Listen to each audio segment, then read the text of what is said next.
বৈষম্য বিরোধী ছাত্র আন্দোলনের সেই চিটিং বিপ্লবের তথাকথিত সমন্বয়ক বাংলাদেশ ছাত্রলীগের থেকে অনুপ্রবেশকারী যে ছাত্র নেতা হাসনাত আব্দুল্লাহ, যাকে আমি কালো বিড়াল বলে সম্বোধন করি, যদিও এটা আমার বলা উচিত না, কিন্তু তার বিভিন্ন কর্মকাণ্ড, তার কথাবার্তা, তার চালচলন, তার উগ্রতা দেখে মনে হয় তিনি সবসময় মেটাফোমিন খায় থাকেন। হ্যাঁ, তো তিনি একটা স্ট্যাটাস দিয়েছেন ফেসবুকে।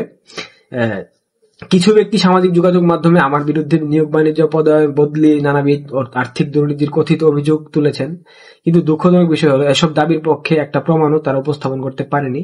আমি স্পষ্টভাবে জানাতে চাই, আমার বিরুদ্ধে আনীত যে কোনো দুর্নীতির অভিযোগ যদি এক টাকারও প্রমাণ সহ উপস্থাপন করা যায়, তা হোক নথি, ভিডিও, অডিও কিংবা কোনো ব্যক্তি নিজে সাক্ষ্য দিয়ে প্রমাণ করেন, তাহলে আমার অনুরোধ থাকবে সেটা আপনারা নির্ভয়ে সামাজিক যোগাযোগ মাধ্যমে প্রকাশ করেন, সংবাদপত্রে প্রচার করুন এবং আমার বিরুদ্ধে মামলা করুন। এমন ওপেন চ্যালেঞ্জ ঘোষণা করছি।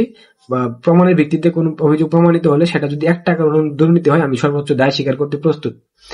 এই কথাটা, তার স্ট্যাটাস পড়ার পর আমার একটা কথা মনে পড়ছে, ঠাকুর ঘরে কেড়ে আমি কলা খাইনি।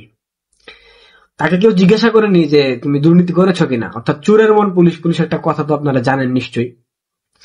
সে নাকি দুর্নীতি করেনি, সে নাকি সহি, দুধে ধোয়া তুলসী পাতা। আমার কথা হচ্ছে, যে ছেলেটা একটা টি শার্ট পরে পুরো আন্দোলন চালিয়ে দিয়েছে, যে ছেলেটা শাওমি ব্র্যান্ডের একটা 12,000 টাকা দামের ফোন ব্যবহার করত, সেই ছেলেটা 4 মাসের ব্যবধানে এসে এখন প্রাইভেট কার ছাড়া চলতে পারে না। সেই ছেলেটা এখন এলিয়েনের পাঞ্জাবি ব্যবহার করে, যে এক একটা পাঞ্জাবির দাম 6 থেকে 7,000 টাকা। সেই ছেলেটা স্যামসাং এর যে লেটেস্ট ভার্সনের ফোন S4 আলট্রা ব্যবহার করে।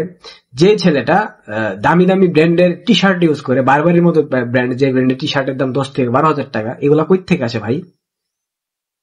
কই থেকে আসে? তোমার ফ্যামিলি ব্যাকগ্রাউন্ড সম্পর্কে তো খোঁজ খবর নিছি, তুমি তো এরকম আহামরি ফ্যামিলির কোনো ছেলে না।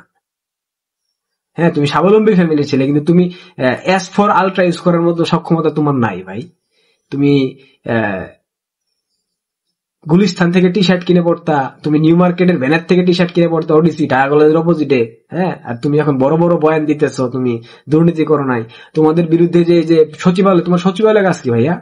তুমি হচ্ছে ছাত্র নেতা, তোমার আন্দোলন করা শেষ, তোমরা আন্দোলন সফল করছো, শেখ হাসিনা সরকারকে বিতাড়িত করছো, এখন তোমরা পড়ার মাঠে ফিরে যাও। তুমি পড়ার মাঠে না গিয়ে তুমি সব জায়গায় সভা সমাবেশে ভাষণ দিতেছো, তুমি বক্তব্য দিতেছো, তুমি এই করবা, তুমি হ্যান কারেঙ্গা তেন কেন, তুমি কি শিখতে পারবা ভাই? বাংলাদেশ আওয়ামী লীগ মুক্তিযুদ্ধের নেতৃত্বদানকারী দল। বাংলাদেশ আওয়ামী লীগের হাজার হাজার লক্ষ লক্ষ কর্মী সমর্থক রয়েছে। বাংলাদেশের মোট জনসংখ্যার শতকরা 40% জনগণ আওয়ামী লীগের প্রত্যক্ষ কিংবা পরোক্ষ কর্মী এবং সমর্থক। নেতাকর্মীর কথা বাদ দিলাম, তুমি তাদের ছিঁড়ে ফেলবা, খেয়ে ফেলবা। তুমি প্রতিনিয়ত ভারতকে হুমকি দিচ্ছ, তুমি নরেন্দ্র মোদীজিকে হুমকি দিচ্ছ, তোমাদের বড় মিয়া পাকিস্তানের কথায় প্ররোচিত হয়ে তুমি এখন বলতেছো তুমি দুর্নীতি করো না। তুমি প্রাইভেট কারে ঘুরো, কই থেকে পাও টাকা? পাও কই থেকে?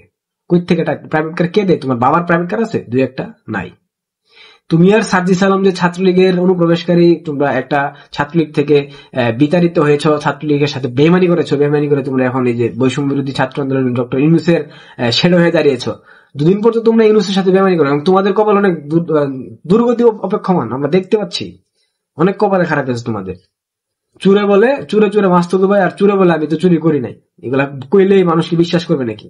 ঢাকা বিশ্ববিদ্যালয় ক্যাম্পাস থেকে বনশ্রী হাইটে যাওয়া পোলাটা যদি 4 মাস পরে এসে বলে প্রাইভেট কার ছাড়া সে চলতে পারে না, তাহলে তাকে আমরা কি বলবো? দুর্নীতিবাজ না? সচিবালয়ে তোমাদের কাজ কি? এই যে ডিসি নিয়োগ, এসপি নিয়োগ বাণিজ্য করেছো, হ্যাঁ, এই যে বদলি তদবির করতেছো, এগুলা কি মানুষ জানে না? দেখো ভাইয়া, তুমি যে বলেছো তোমার নামে কোনো দুর্নীতি প্রমাণ দিতে পারো, যখন যারা ক্ষমতায় থাকে তখন তাদের দুর্নীতি কখনো প্রকাশে না। আওয়ামী লীগের যে সাবেক যারা বাটপার দুর্নীতিবাজ নেতাকর্মী ছিল আওয়ামী লীগের, শেখ হাসিনার আশেপাশে, তাদের দুর্নীতি কিন্তু আওয়ামী লীগ ক্ষমতায় থাকাকালীন প্রমাণিত হয়নি। বাংলাদেশের মিডিয়া হচ্ছে দালাল। এরা কখনোই ক্ষমতাসীন কোন সরকারের তাদের যে সংশ্লিষ্ট যারা থাকে তাদের দুর্নীতি কখনো প্রকাশ করে না। তোমার দুর্নীতি প্রকাশিত হবে। এই সরকার তো সারা জীবনে জনক্ষমতায় আসে নাই। এই সরকার জনগণের ভোটে নির্বাচিত সরকার না। এই সরকার একটা সংকটকালীন মুহূর্তে সরকার গঠন করেছে, যদিও সাংবিধানিক ভাবে তাদের কোনো বৈধতা নাই, আইনি ভাবে তাদের কোনো বৈধতা নাই, তারপরেও এই সরকার জোরের মধ্য দিয়ে ক্ষমতার গতিতে বসে রয়েছে। টুডে অর টুমোরো সরকারের শেষ হবে, অবসান ঘটবে, তখন তোমাদের দুর্নীতি কিভাবে বের করা লাগে বাংলাদেশের মিডিয়া কিন্তু সেটা বের করে দেখাই দিবে। তো এই ধরনের লম্বা লম্বা ভাষণ না দিয়ে, লম্বা লম্বা বক্তব্য না দিয়ে দেশ থেকে যাওগা, ভালো হইব। হ্যাঁ, নিলে পরে কপালে খুব দুঃখ অপেক্ষমান।